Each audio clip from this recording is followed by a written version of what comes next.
Skeleton Ginger, and I am here with episode 2 of Project Firebird.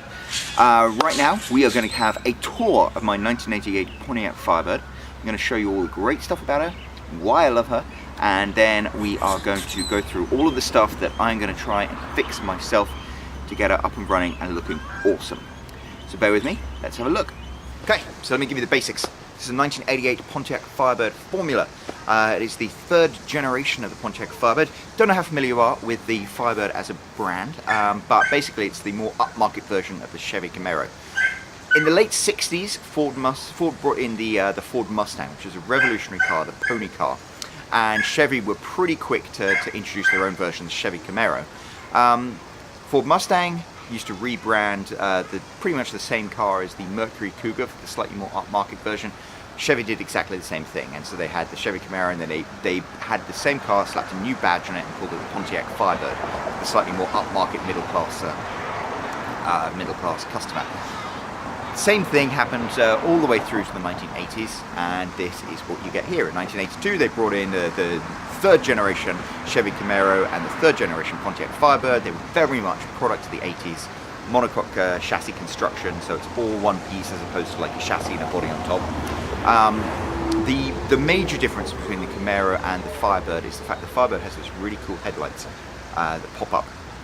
I love those, and it just looks like a cool car. I like it.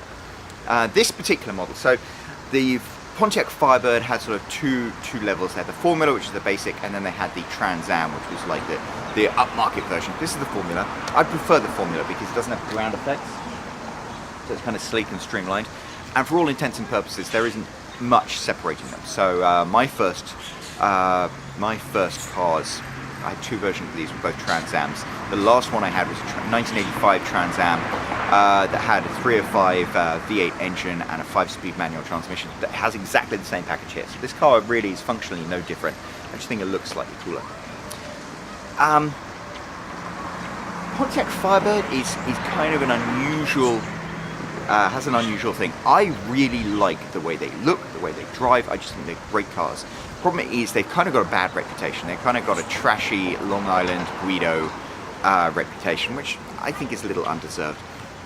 To me, I've always been looking for my ideal car, and really it's somewhere between the General Lee from the Dukes of Hazzard and James Bond's Aston Martin, and those are two polar opposites. I think the closest I've ever come to those two combining is in the Pontiac Firebird. So on the one hand, just like the General Lee from the Dukes of Hazzard, this is a big, old American car. It's very simplistic. It's rear-wheel drive. It's got a big V8 engine, 5-speed transmission. You can jump in through the windows. There is nothing clever or sophisticated about it. It's overpowered, rear-wheel drive, back end squirrels about. So here we go. Kind of like the whole American muscle car vibe. But then, very, very different to other American cars, it's got this beautiful body design. It's actually the first computer-aided designed car. And it was actually designed in such a way that it can perform up to 300 miles an hour. I mean, there really are very few cars, even today, that have such like a sleek aerodynamic style to them. In fact, fun fact, the fastest road car in the world is a 1980s third generation Pontiac Firebird. Some guy in Germany put in like a ridiculous 1,000 horsepower engine and a blower and a turbo and stuff like that, and that car goes like 216 miles an hour. It's the fastest road car in the world, based off this little humble beauty. So I like it because, as I said, it's got all of that American muscle and lack of sophistication, but then it has those cool pop-up headlights, kind of Ferrari-esque. It's got, what I really like is the hatchback at the back. Hatchbacks are super practical, and I think they look super classy. So to my mind, and you might think I'm completely insane, I love it because it combines the American like lack of sophistication with the European kind of sophistication. Put it in 4 seats. It's a Grand Tourer. It's just a nice car. Well, in theory, it's a nice car. You might say that this car is not the best example of Pontiac Firebirds because it is old and rusty and falling apart. So next part of the video is let's have a quick tour of everything that I need to do to fix this car up. First and most obvious thing is the fact that this car doesn't have a valid inspection. It actually expired in February, so whoops. You'll also notice that there is a lot of rust going on.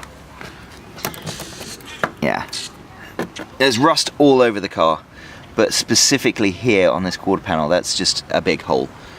So something needs to be done about the bodywork. There we go, more rust. In the same vein, the car is faded and looks horrible. It needs a whole new paint job. Yeah. The problem is in the 80s they were trying all sorts of new paints to stop like hurting the ozone layer, and so they introduced all sorts of new compounds and things like that. Not many of them were very good, so a lot of them oxidized, a lot of them just peeled off. So basically a lot of the cars those generations look like crap because of that. So definitely needs a respray. Okay, so check out this booty. Two issues. First of all, an impractical one, just aesthetic. I don't like this spoiler. Every year they had different styling cues so you'd know which year your car was. In 1988 they introduced this like wrap-around spoiler. I think it looks horrible. So I want to swap that out for the more traditional 1985 style flat spoiler. On a practical point of view, I said how much I like the hatchbacks. This one doesn't close. So every time I'm driving it, every time I go over a bump, it goes, yeah, need to fix that. Next issue is that the right turn signal doesn't work. So, let's try on. Left turn signal, tick, tick, tick, tick, works fine. Right one just stays stuck on. So one of the beautiful things about this car are the big, long, heavy doors. The problem is, and this is a very, very common problem with Camaros and Firebirds, they start to sag. And listen to this when I open it. It's rubbing against the metal. Yeah, not good. And then there's like half an inch of play. Same on the other side. Not only is that actually like damaging the bodywork every time I open the car, it also makes the whole car rattle when you drive around. It's not cool. So I definitely need to do something about that.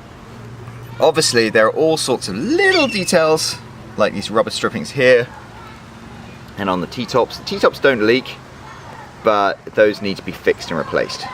And the final issue is actually a pretty serious one. I was driving this car back from the gym today, changing gears, and then clunk. The clutch pedal stopped being attached to the clutch. So I was left stranded by the side of the road. Fortunately someone gave me a push back here, and I was only a couple of meters away, but I can't drive anywhere until I fix the clutch. So that's going to be my first and most important problem to solve. Okay, so I hope you have enjoyed this tour of my Project Firebird. As I said, I'm going to try and do one episode a month, and I think I pretty much split into like 12 separate issues that I need to solve. And so I'm going to basically do one a month. So I'll start off with the simple stuff, and then I'll move on to the slightly more complicated stuff. Fingers crossed, 1 year from today, this car will be looking and driving brilliantly. So I will catch up with you next month. Keep it real, and good luck.